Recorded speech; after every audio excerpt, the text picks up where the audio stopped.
تو ایک رکن کی تسبیح جو ہے دوسرے رکن میں آپ صحیح کر سکتے ہیں، درست کر سکتے ہیں، اس میں کوئی قرات نہیں ہے۔ لیکن یاد رکھیں خوب اچھی طریقے سے، صلاۃ التسبیح کی نماز میں جو ہے چاروں رکعتوں میں 300 مرتبہ یہ تسبیح پڑھی جاتی ہے۔ اگر ایک تسبیح بھی زائد ہو گئی یا کم رہ گئی تو پھر یہ صلاۃ التسبیح کی نماز نہیں ہوگی بلکہ نفل نماز ہو جائے گی۔ تو اس لیے صلاۃ التسبیح کی نماز کو بہت ہی دھیان کے ساتھ میں، بڑے ہی توجہ کے ساتھ میں پڑھنا چاہیے، دھیان ادھر ادھر نہیں جانا چاہیے۔ یہ صلاۃ التسبیح کی نماز میں ایک مسئلہ اور آتا ہے، معلوم کرتے ہیں کہ صلاۃ التسبیح کی جو تسبیح ہوتی ہے کیا ان کو انگلیوں پہ شمار کر سکتے ہیں یا نہیں کر سکتے ہیں؟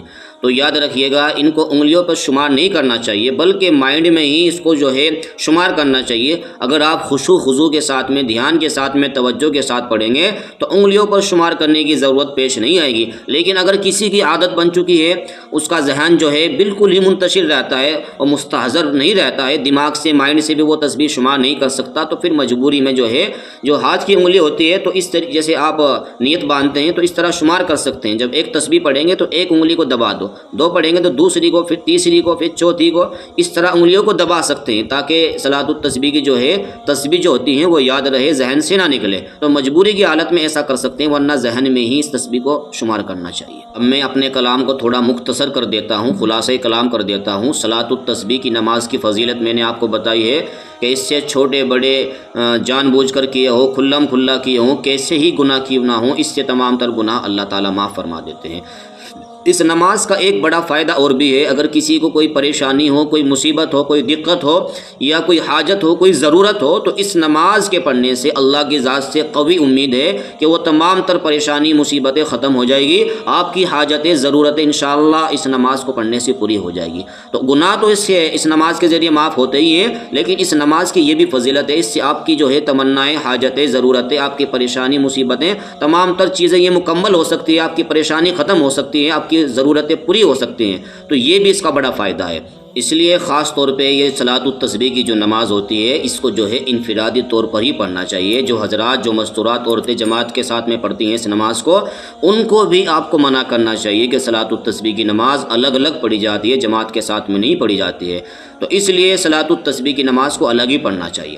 تیسری چیز میں نے آپ کو بتائی تھی، اس کے دو طریقے، جو بھی آپ کے لیے آسان ہو آپ اسی طریقے سے آپ پڑھ سکتے ہیں، اس میں کوئی دقت نہیں ہے، دونوں طریقے احادیث سے ثابت ہے۔